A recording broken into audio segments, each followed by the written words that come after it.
Hello students, in last video we did the isomerism of coordination compounds. Today we will do the other topics, that is drawbacks of Werner theory, valence bond theory, how we can find out the geometry of the coordination compound and whether they are diamagnetic or paramagnetic. With the help of this theory we will see today, okay, and drawbacks of valence bond theory also. Now see, the drawbacks of Werner theory are that this theory could not explain why do certain element form coordination compound. Werner ने जो अपनी theory थी उसमें वो ये नहीं explain हो पाया कि कुछ ही कंपाउंड कोऑर्डिनेशन कंपाउंड मीन्स कुछ ही एलिमेंट कोऑर्डिनेशन कंपाउंड का फॉर्मेशन क्यों करते हैं, बाकी सभी क्यों नहीं कर पाते. ठीक है. Next is theory could not explain directional properties. Elements की डायरेक्शनल प्रॉपर्टीज़ को भी ये थ्योरी एक्सप्लेन नहीं कर पाई थी. Magnetic property whether the compound will be diamagnetic और पैरामैग्नेटिक, ये भी एक्सप्लेन नहीं हो पाया था. And why most of coordination compounds are coloured, it is also not cleared by this theory कि कुछ कंपाउंड कोऑर्डिनेशन कंपाउंड जो मोस्टली होते हैं वो कलर्ड ही होते हैं, और ऐसा क्यों होता है. ठीक है. So these are the some drawbacks of the Werner theory. After Werner theory, the next theory, that is valence bond theory, came into the picture, and this theory is given by the Pauling in 1935. According to this theory, that coordination compound formed by metal atom and the ligands that we know. हम starting से अगर ये chapter पढ़ रहे हैं, videos देख रहे हैं, तो हमें पता है कि कोऑर्डिनेशन कंपाउंड हमेशा मेटल और सेंट्रल मेटल एटम और लिगेंड्स के बीच ही बनता है, जिसमें जो मेटल एटम होते हैं वो रिसेप्टर ऑफ इलेक्ट्रॉन्स होते हैं, लिगेंड्स जो होते हैं वो डोनर होते हैं, because they have the extra electrons और lone pair with them, that is why. Okay. Now जो हमारा सेंट्रल मेटल एटम होता है उसके पास वैकेंट डी ऑर्बिटल होता है. ठीक है ना. They have the vacant D orbital. So this is D X Y, D Y Z, D Z X, D X square Y square and D Z square. Okay. तो ये 5 type के हमारे orbital हैं जो मेटल एटम में vacant रहते हैं. Okay. Now next is जब कोई लिगेंड, क्योंकि लिगेंड के पास एक्स्ट्रा पेयर ऑफ इलेक्ट्रॉन्स हैं, एक्सिस ऑफ इलेक्ट्रॉन है, तो जाहिर सी बात है कि वो सेंट्रल मेटल एटम को अप्रोच करेगा अपने साथ बॉन्डिंग करने के लिए, क्योंकि वो इलेक्ट्रॉन पेयर को वो डेफिशिएंट है तो वो उसको डोनेट करना चाहेगा और उसके साथ बॉन्डिंग करना चाहेगा. ठीक है ना. तो वो बॉन्डिंग 2 तरीके से कर सकता है. तो सेंट्रल मेटल एटम के साथ लिगेंड उसे 2 टाइप से अप्रोच करेगा या उसके साथ बॉन्डिंग करेगा. फर्स्ट, या तो वो इनर डी ऑर्बिटल को अप्रोच करे, ठीक है, नहीं तो वो आउटर डी ऑर्बिटल को अप्रोच करे. Right. It is depend on the nature of the ligand कि वो इनर ऑर्बिटल को अप्रोच कर रहा है या फिर वो आउटर ऑर्बिटल को अप्रोच कर रहा है.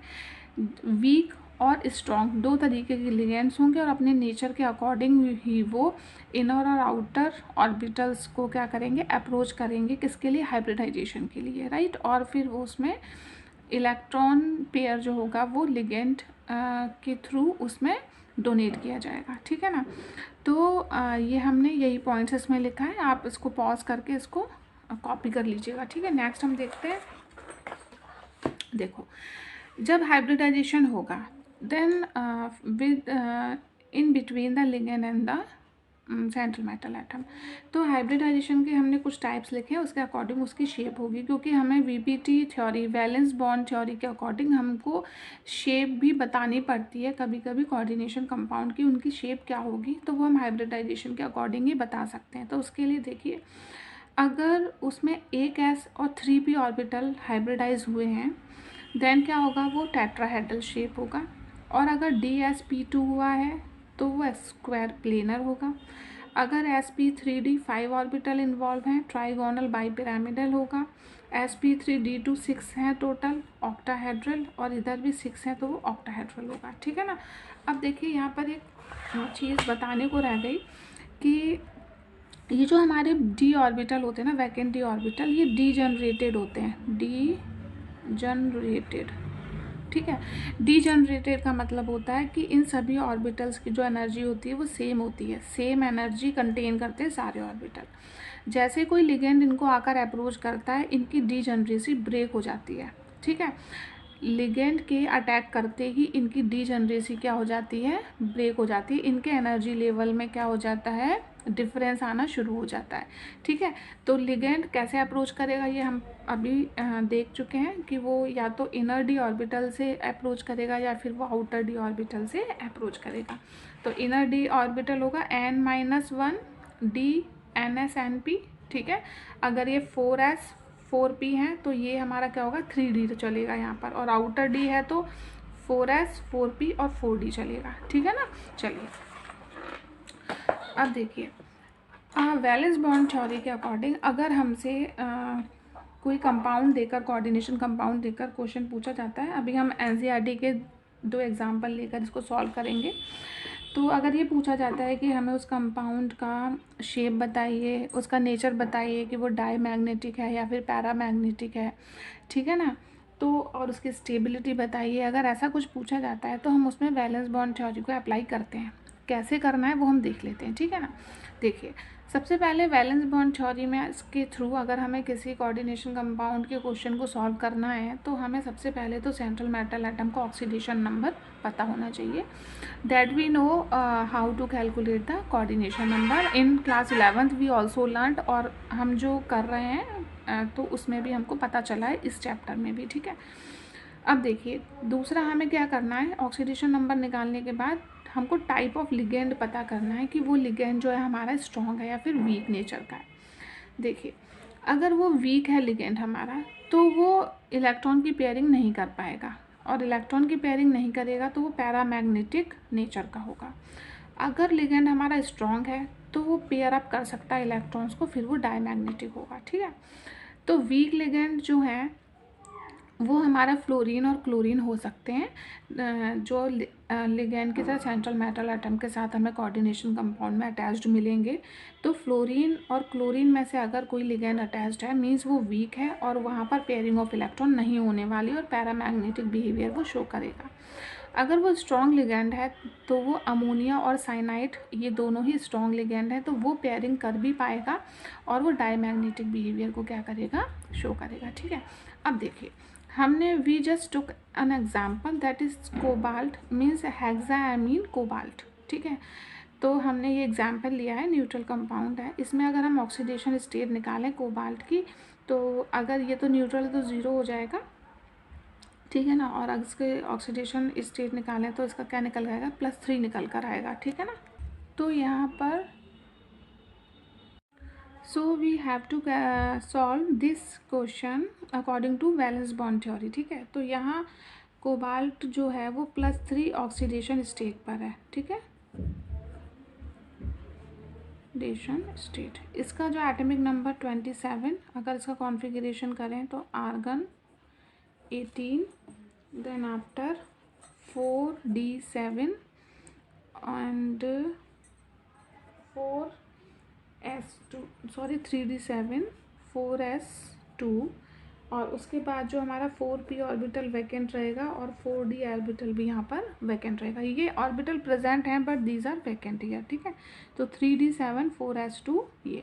अब क्योंकि इसके ऑक्सीडेशन स्टेट +3 है तो इसमें से हम 3 इलेक्ट्रॉन्स को आउटर ऑर्बिटल से कम करेंगे, तो 2 तो हम यहाँ से हटा देते हैं और -1 यहाँ कर देते हैं, तो क्या हो जाएगा, ये argon 18 3d6 4s0 4p0 and 4d also 0, ठीक है।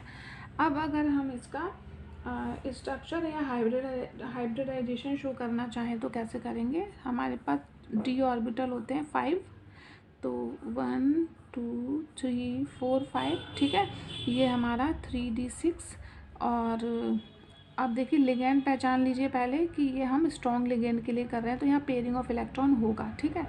उसके बाद देखिए 4s वैकेंट है हमारा, ठीक है, 4p 1 2 3 4p भी वैकेंट है, और अगर लिखना चाहें तो लिख सकते हैं यहाँ पर 4d 1 2 3 4 5 4d भी यहाँ पर क्या है, वैकेंट है, ठीक है। अब देखिए, अब ये 6 जो हमारे इलेक्ट्रॉन है हमें यहाँ फिल करना है। कैसे करेंगे? 1 2 3 4 5 और 6, ठीक है। बाकी ये सारे ऑर्बिटल्स क्या है हमारे यहाँ पर, ये वैकेंट है। अब हमारे पास क्या है, NH3 6 है। पहले तो ये स्ट्रॉन्ग लिगेंड है हमारा, तो स्ट्रॉन्ग लिगेंड होने की वजह से क्या होगा, ये पेयरिंग शो करेगा, ठीक है ना। तो पेयरिंग शो करेगा तो क्या हो जाएगा कि ये वाला जो इलेक्ट्रॉन है वो इधर और ये इधर ऐसे आ जाएगा। तो ये क्या हो जाएगा, देखिए ये हो जाएगा हमारा 1 2 3 4 5 और ये 4s, ये 1 2 3 4p और ये 1 2 3 4 5, ठीक है। अब ये हमारा 3d6, ठीक है। तो ये होगा पेयरिंग, ठीक है। 2 ऑर्बिटल यहाँ वैकेंट रहे। अब ये 4s वैकेंट, 4p भी वैकेंट और 4d भी वैकेंट। अब हमारे पास 6 अमोनिया है, ठीक है। तो ये जो अमोनिया है ये लोन पेयर के साथ है, तो ये इसको 6 हैं लिगेंड्स, तो इसको 6 ही ऑर्बिटल हाइब्रिडाइज चाहिए सेम एनर्जी वाले, जिनको ये अपना लोन पेयर या इलेक्ट्रॉन पेयर डोनेट करेगा, ठीक है। तो उन 6 में से क्या करेगा कि ये इनर ऑर्बिटल को यूज़ करेगा, ये 3d6 इनर ऑर्बिटल माना जाएगा। तो 2 तो ये वाले यूज़ करेगा ये, ठीक है ना। इससे देख लेते हैं, 2 ऑर्बिटल ये यूज़ करेगा, एक ये 3 हो गए और ये पूरा 4p कर लेगा, ठीक है ना। तो ये क्या बनेगा, देखिए कि पहले तो 6 ऑर्बिटल बनाइए, 1 2 3 4 1 2 3 4 5 6, ठीक है। अब देखिए यहाँ पे ये 3 है, 1 2 3, तो ये तो हमारे फुली फिल्ड है, ये है हमारा 3d6। अब देखिए यहाँ पर 2 तो आए d से, तो ये हो गया d2, एक आया s से d2s, 3 आए p से p3, तो ये d2sp3 हाइब्रिडाइजेशन हुआ यहाँ पर, ठीक है। अब देखिए अब इसके बाद में ये 4d जो है ये तो हमारा एम्प्टी रहेगा एज इट इज़, 1 2 3 4 5, ठीक है। तो ये 4d ऑर्बिटल। अब क्या है कि जो हमारा कौन होगा, दैट इज़ अमोनिया। तो वो हर एक अमोनिया जो मॉलिक्यूल होगा वो इसमें डोनेशन करेगा, किसका, इलेक्ट्रॉन पेयर का, ठीक है। तो डोनेशन करेगा तो ये सब में क्या हो जाएगा, देखिए तो ये पेयर ऑफ इलेक्ट्रॉन यहाँ पर आ जाएंगे, ठीक है। अब देखिए सब पेयरिंग हो गई, तो पेयरिंग होने की वजह से अब हम इसका कंक्लूजन लिख देते हैं, ठीक है। इस तरीके से हमको ये ड्रॉ करना है। चलिए कंक्लूजन में क्या लिखेंगे हम कि क्योंकि वहाँ पर कौन कौन से तो ऑर्बिटल थे, d2sp3 यही थे ना। तो देखिए इसमें हमारा ये टोटल 6 ऑर्बिटल इन्वॉल्व है, तो शेप होगा इसका शेप ऑक्टाहेड्रल, ऑक्टाहेड्रल। इसका बिहेवियर कैसा होगा, क्योंकि सब कैसे थे हमारे पेयर्ड थे, तो ये होगा डायामैग्नेटिक, डायामैग्नेटिक, ठीक है। इनर ऑर्बिटल को अप्रोच किया लिगेंड ने, तो ये है हमारा inner orbital complex, inner orbital complex, ठीक है। और ये जो है इनर ऑर्बिटल कॉम्प्लेक्सेस जो है वो लो स्पिन वाले होते हैं, तो ये लो स्पिन है, ठीक है। समझ में आया? अगर नहीं आया एक बार और देखिएगा, आपको समझ में आ जाएगा, ठीक है। एक और देखिए जिसको आप लोग चाहें तो आप भी सॉल्व कर सकते हैं, कोबाल्ट F6, ठीक है। हमारे पास ये है कॉम्प्लेक्स। अब देखिए वहाँ तक तो ये बिल्कुल सेम होगा कि इसके ऑक्सीडेशन स्टेट कोबाल्ट आए ना, फिर से हमारे पास +3 है, तो देखिए ये कैसे होगा, वही हमें 3d ऑर्बिटल बनाना है, 1 2 3 4 5 6, तो ये हमारा 3d6, फिर 4s यहाँ पर एम्प्टी और 4p 1 2 3 4p और d 1 2 3 4 5, ठीक है। 4d भी एम्प्टी। अब देखिए इसमें हम पहले फ्लोरीन को पहचानिए, fluorine is a weak ligand. देखिए अप टू हियर यहाँ तक, ठीक है, यहाँ तक तो वो पूरा प्रोसेस सेम रहेगा और ये किसी भी लिगेंड के लिए यहाँ तक सेम ही रहेगा, ठीक है ना, यहाँ तक। उसके बाद चेंज होगा according to weak and strong ligands, ठीक है। अब देखिए हमने ये इसको बना लिया, इसके बाद में पेयरिंग करनी है 3d6 में, तो 1 2 3 4 5 एंड 6। ओके, अभी ये सब ऑर्बिटल हमारे एम्प्टी हैं। अब क्योंकि ये वीक लिगेंड है, राइट, तो एक तो ये outer orbital, outer D orbital use करेगा, ठीक है। दूसरा यहाँ पे ये पेयरिंग नहीं होगी, हम ये पहले ही नोट कर चुके हैं that such type of compound do not show pairing, तो ये पेयरिंग भी शो नहीं करेंगे, ठीक है। तो हम देखते हैं अब इसको एफ को अपने डोनेट करने के लिए इलेक्ट्रॉन 6 ऑर्बिटल हाइब्रिडाइज चाहिए सेम एनर्जी लेवल वाले, तो 6 लेगा वो। तो यहाँ 6 ऑर्बिटल पहले ड्रॉ करिए, 1 2 3 4 5 6, ठीक है। अब इस हर एक ऑर्बिटल को जो फ्लोरीन है, फ्लोरीन एटम जो है वो अपना इलेक्ट्रॉन पेयर क्या करेगा, डोनेट करेगा, ठीक है। ये देखिए डोनेट कर दिया, ठीक है। अब इसमें कौन कौन से इन्वॉल्वमेंट हुआ किसका, एक तो एस का हुआ, 3 पी का हुआ, और ये हो गए 4, और 2 डी का हुआ, मतलब D2, ठीक है। तो ये हो गया sp3D2 हाइब्रिडाइजेशन, ठीक है। और ये जो है ये एज इट इज़ रहेगा यहाँ पर 2 3 4 5, ठीक है। तो ये हमारा 3D6 जो है वो एज इट इज़ रहेगा। और यहाँ पर ये तो हाइब्रिडाइजेशन में आ गए, इसके सिर्फ कितने ऑर्बिटल बचे, 3 बचे, 3 ऑर्बिटल इसके एम्प्टी बचे क्योंकि 2 हाइब्रिडाइजेशन में पार्टिसिपेट कर चुके हैं, ठीक है। ये 3 ऑर्बिटल इसके एम्प्टी हैं। तो sp3D2 इसका अगर हम कंक्लूज़न लिखें तो ये कैसा है, क्योंकि ये अनपेयर्ड इलेक्ट्रॉन है तो ये है paramagnetic,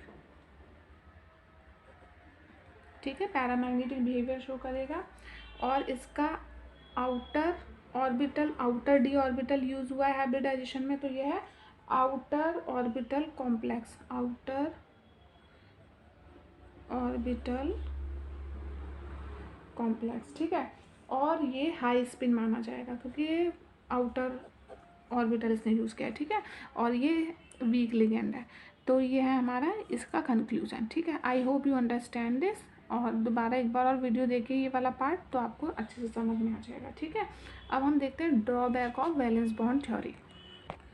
Now see the drawbacks of valence bond theory. The first one is that this theory is based on so many assumptions. ये थ्योरी जो है बहुत ज़्यादा अजम्पशंस पर बेस्ड थी, सपोज बहुत किया गया था इसमें, ठीक है। दूसरा, इस थ्योरी के अकॉर्डिंगली मैग्नेटिक प्रॉपर्टी को नहीं डिफाइन किया गया था कोऑर्डिनेशन कंपाउंड की, कोऑर्डिनेशन कंपाउंड की स्टेबिलिटी को भी ये थ्योरी नहीं डिफाइन कर पाई थी, ठीक है। कलर कोऑर्डिनेशन कंपाउंड कलर्ड क्यों होते ये भी इस थ्योरी से क्लियर नहीं हो पाया था। एंड द लास्ट वन कि स्ट्रॉन्ग और वीक लिगेंड्स में भी डिफ्रेंसिएशन ये थ्योरी ने नहीं किया था, ठीक है। तो these are some drawbacks of VBT, valence bond theory. Now we will go for the crystal field theory. Now we are on the crystal field theory, that is CFT. Okay.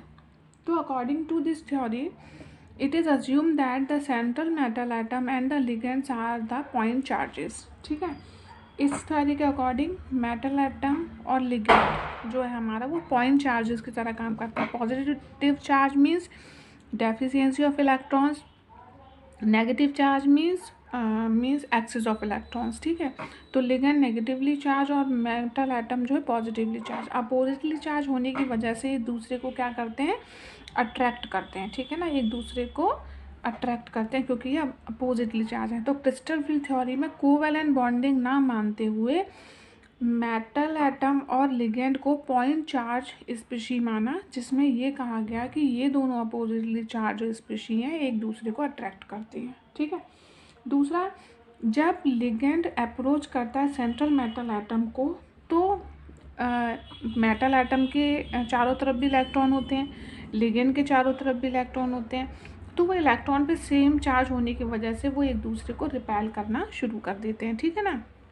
वैसे तो opposite charge ही attract करते हैं, but जैसे ही approaching की बात आती है तो क्योंकि वो इलेक्ट्रॉन आउटर ऑर्बिटल में दोनों के हैं और सेम चार्ज कैरी किए हुए हैं तो वो एक दूसरे में रिपेल करना शुरू कर देते हैं। जैसे ही रिपेलिंग शुरू होगी तो डीजनरेसी ब्रेक होगी और एनर्जी जो होगी वो क्या हो जाएगी, हाई हो जाएगी। अब हम इसको इस तरीके से समझते हैं। Suppose we have the vacant D orbitals, these are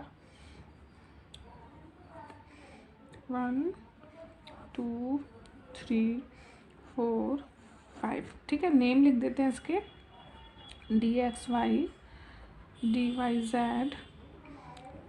dzx, dx square Y square and dz square. ठीक है, ये हमारे क्या है, डी ऑर्बिटल। सपोज जैसे ही किसी लिगेंड ने इसको अप्रोच किया तो इसकी एनर्जी क्या हो जाती है, हाई हो जाती है, राइज अप हो जाती है एनर्जी। ठीक है, राइज अप होने से ये जो हमारे 5 ऑर्बिटल हैं वो अब यहाँ पर आ जाएंगे, 1 2 3 4 5। नेम वही सेम है सीक्वेंस में। ठीक है, अब जो हमारे डी ऑर्बिटल है ना, 5 जो डी ऑर्बिटल हैं उनकी शेप जो होती है वो इस तरीके से हो सकती है। देखिए, अगर हम डी एक्स वाई की बात करें तो वो इस तरीके से होगा। ठीक है, this is X axis, Y axis, तो ये हमारा डी एक्स वाई ऑर्बिटल। अगर हम डी जेड वाई की बात करें तो वो भी इसी तरह होगा, ये वाई एक्सिस, सपोज ये जेड। ठीक है, अगर हम एक्स जेड की बात करें तो वो भी शेप इसी तरीके से इसका होगा। ठीक है, अब हमारा जो डी एक्स स्क्वायर वाई है वो जो शेप होगा उसका वो होगा इस तरीके से। ठीक है, तो ये हमारा क्या है, D X square Y square. और डी जेड स्क्वायर की बात करें तो इस तरीके से यहाँ पर एक ये राउंड शेप में भी एक क्या होगा, स्ट्रक्चर होगा। ठीक है, तो ये हमारा डी जेड स्क्वायर, राइट। अब देखिए, ये हमने शेप बनाई है, ये जो है ये नॉन एक्सियल है क्योंकि ये एक्सिस पर नहीं है, ये ओवरलैपिंग। लेकिन यहाँ ये ओवरलैपिंग ये एक्सिस से है तो ये एक्सियल है। ठीक है ना, तो these two are axial and these three are non axial orbitals. ठीक है, अब देखिए, अब क्या है कि ये जो हमारे डी ऑर्बिटल को हम इस तरीके से दो में डिवाइड कर सकते हैं। ठीक है, या तो वो होंगे एक्सियल, ठीक है, या फिर वो होंगे नॉन एक्सियल। ठीक है, तो 3 जो हैं हमारे नॉन एक्सियल हैं और 2 हैं जो एक्सियल। तो जो ये जो 2 हैं एक्सियल, इसको हम डिनोट करते हैं ई जी से, और जो नॉन एक्सियल है उसको हम करते हैं टी टू जी से। इसका कोई लॉजिक नहीं है, सिर्फ हमको ऐसे ही इसको लर्न करना है कि एक्सियल ऑर्बिटल 2 हैं उसको हम ई जी से डिनोट करेंगे और नॉन एक्सियल जो 3 हैं उसको टी टू जी से हम क्या करेंगे, रिप्रेजेंट करेंगे। ठीक है, तो जैसे ही कोई लिगैंड सेंट्रल मेटल एटम को अप्रोच करता है उसकी एनर्जी राइज अप हो जाती है, राइज अप होकर वो हम उसके ऑर्बिटल्स को 2 में डिवाइड कर सकते हैं, एक्सियल और नॉन एक्सियल में। ठीक है ना, अब वो जो लिगैंड है वो या तो एक्सियल साइड से अटैक कर सकता है सेंट्रल मेटल एटम पर, या फिर वो नॉन एक्सियल साइड से भी अप्रोच कर सकता है। ये लिगैंड के नेचर पर डिपेंड करता है टोटली कि वो एक्सियल साइड से उसको करेगा अप्रोच या फिर वो नॉन एक्सियल साइड से करेगा। जितना स्ट्रॉन्ग लिगैंड होगा रिपल्शन उतना ज़्यादा होगा इलेक्ट्रॉन्स में, और एनर्जी का लेवल भी उतना ज़्यादा हाई होगा। ठीक है ना, तो जो रिपल्शन है, repulsion is directly proportional to energy rise. ठीक है, जितना रिपल्शन होगा वो उतना ही क्या होगा, एनर्जी उसका ज़्यादा होगा। ठीक है ना, अब अगर एनर्जी ज़्यादा होगा तो उनके बीच का गैप भी, एनर्जी गैप भी उतना ही ज़्यादा हो जाएगा। ठीक है, ये एक्सियल और नॉन एक्सियल के बीच का एनर्जी गैप भी उतना ज़्यादा हो जाएगा। और ये किस पर डिपेंड करेगा, टोटली नेचर ऑफ लिगैंड पर, कि वो स्ट्रॉन्ग लिगैंड है या फिर वो वीक लिगैंड है। अब क्योंकि यहाँ पर ये स्प्लिटिंग हुआ इसलिए इस थ्योरी को हम क्या बोलते हैं, क्रिस्टल फील्ड स्प्लिटिंग थ्योरी के नाम से भी जानते हैं। तो इस थ्योरी को हम और किस नाम से जानते हैं, क्रिस्टल फील्ड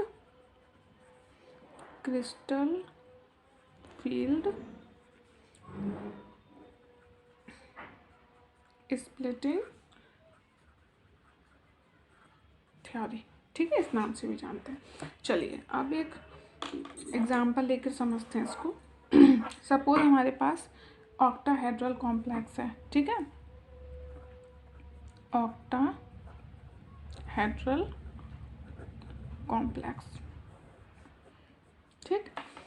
अब देखिए हमारे पास ये आए 5 ऑर्बिटल्स, 1 2 3 4 5। जैसे किसी लिगैंड ने इसको अप्रोच किया, एनर्जी राइज हो गई, ठीक है। तो 1 2 3 4 5, ठीक है। अब ये दो में क्या हो जाएंगे, स्प्लिट हो जाएंगे। तो 1 2, ये सपोज हमारे एक्सियल है, और यहाँ पर देखिए 1 2 3, ये हमारे क्या हो गए, नॉन एक्सियल हो गए, ठीक है। तो एक्सियल थे जो, वो कौन से थे, D X square Y square and D Z square, और नॉन एक्सियल कौन से थे, D X Y D Y Z and D Z X, ठीक है, नॉन एक्सियल हो गए, ठीक है। अब देखिए ये जो इन दोनों के बीच में, ये देखिए ये तो हम सेंटर लाइन एक ड्रॉ कर देते हैं इन दोनों के बीच में, और ये जो गैप है, ठीक है, यहाँ से यहाँ तक जो ये गैप है, इसको हम बोलते हैं एनर्जी गैप, ठीक है, इसको क्या बोलते हैं, एनर्जी गैप। अब इसको हम किससे डिनोट करते हैं, डेल्टा नॉट से, ठीक है। ये जो हमने लाइन ड्रॉ करी ना, इसको बोलते हैं बेस लाइन, बेस लाइन। ये gap energy gap denoted by delta not, और this line is known as the base line. अब देखिए इसका एनर्जी, ये इसको कैसे रिप्रेजेंट करते थे हम, इसको करते थे हम T2G से, और ये क्या था हमारा EG, एक्सियल वाले क्या थे, EG थे, ठीक है ना। अब देखिए अब ये जो हमारा energy of axial orbital fluctuate करता है 3/5 डेल्टा नॉट से from the base line.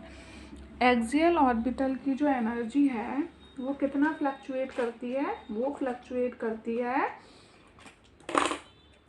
3/5 delta not from base line, ठीक है ना, फ्रॉम बेस लाइन।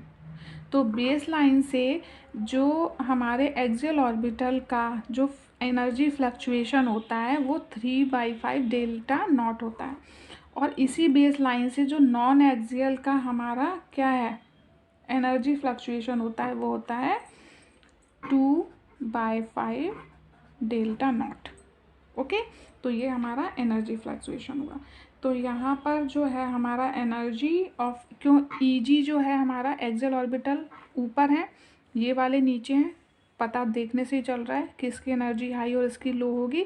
तो यहाँ पर ऑक्टाहेड्रल कॉम्प्लेक्स के लिए जो EG होगा it will have greater than T2G, ठीक है, इसकी एनर्जी इससे ज़्यादा होगी, ठीक है, ओके।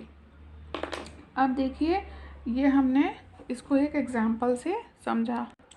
नाउ से हम टेट्राहेड्रल कॉम्प्लेक्स के लिए लेते हैं, और यहाँ पर अप्रोच की जाएगी नॉन एक्सियल अप्रोच, ठीक है ना।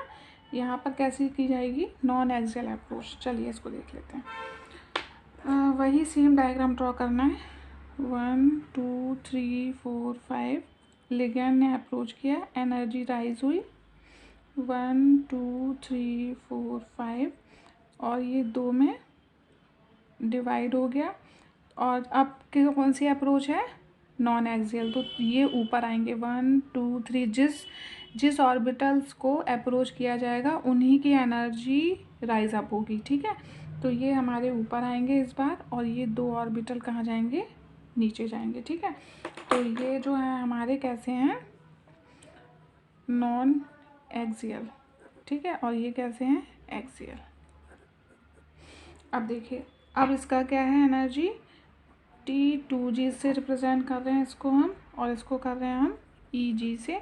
इसका फ्लक्चुएशन एनर्जी का हुआ 3/5 डेल्टा नॉट से, और इसका फ्लक्चुएशन हुआ 2/5 डेल्टा नॉट से, ठीक है, इधर फ्लक्चुएशन। और ये हमारी बेस लाइन, और ये जो है दिस इज़ एनर्जी गैप, ठीक है, ये हुआ हमारा एनर्जी गैप। किससे रिप्रेजेंट करोगे इसको? डेल्टा नॉट से। तो ये रिप्रेजेंटेशन किसके लिए हो गई हमारी? नॉन एक्सियल अप्रोच के लिए। ठीक है, नाउ सी अगर हम स्क्वायर प्लेनर के केस में अगर हम वो ऑर्बिटल पैटर्न ड्रॉ करना चाहें तो वो वैसा नहीं होता है जैसे हमने ऑक्टाहेड्रल और टेट्राहेड्रल के केस में देखा था। Due to some thermodynamic reason ये इस तरह की स्प्लिटिंग को शो नहीं करते हैं। ठीक है, तो इसमें कैसा होता है, ये 5 ऑर्बिटल इस तरीके से होते हैं, D X square Y square, D X Y, D Z square, D Y Z and Z X. ये दोनों के एनर्जी लेवल सेम रहता है। ठीक है, और इनकी स्प्लिटिंग जो होती है वो इस तरीके से होती है। राइट, तो ये सिंपल स्प्लिटिंग है स्क्वायर प्लेनर के लिए। अब देखिए ये है स्पेक्ट्रोकेमिकल सीरीज़। इस सीरीज़ के अकॉर्डिंग हम this is starting from the weak ligand to the strong. ठीक है, तो इस सीरीज़ के थ्रू हम स्ट्रॉन्ग और वीक लिगेंड्स का पता लगा सकते हैं कि कौन से वीक हैं और कौन से स्ट्रॉन्ग हैं। ठीक है, now see colour of coordination compound हमको कैसे पता लगेगा? तो colour of coordination compound depends upon the D transition. जैसे ही डी ऑर्बिटल में एनर्जी को एब्जॉर्ब किया जाता है और वो इलेक्ट्रॉन्स राइज अप होते हैं और जब वो वापस अपनी इनिशियल स्टेज पर आते हैं तो वो एनर्जी को क्या करते हैं? रेडिएट करते हैं। अब जिस वेवलेंथ में वो लाई करती है उसी हिसाब से उनका कलरेशन होता है। ठीक है ना, तो देखिए 800 नैनोमीटर, 400 और 560 नैनोमीटर हमने ये सर्कल तैयार किया है। जब कोई सपोज़ रेड एब्जॉर्ब करे, ठीक है ना, इतना वेवलेंथ का कलर अगर एब्जॉर्ब किया जाए तो उसका एमिशन जो होगा वो ग्रीन कलर में होगा। ठीक है, रेड वेवलेंथ का अगर एब्जॉर्ब किया जाएगा कलर वेवलेंथ को तो वो कौन सा कलर रेडिएट करेंगे? ग्रीन। ऐसे ही जब वॉयलेट वेवलेंथ मतलब वॉयलेट की रेंज में आए उसको एब्जॉर्ब किया जाएगा तो वो एमिशन होगा येलो कलर का। ऑरेंज में जब एब्जॉर्प्शन होगा तो वो होगा एमिशन ब्लू कलर का। तो ऑरेंज ब्लू करेगा, रेड में ग्रीन और वॉयलेट में येलो। ठीक है, तो ये कोऑर्डिनेशन कंपाउंड के कलर हैं। So the chapter is almost over here. From next video I will start the new chapter, that is biomolecules. So if anything which you want to ask me more you can ask me. So thank you so much for this video.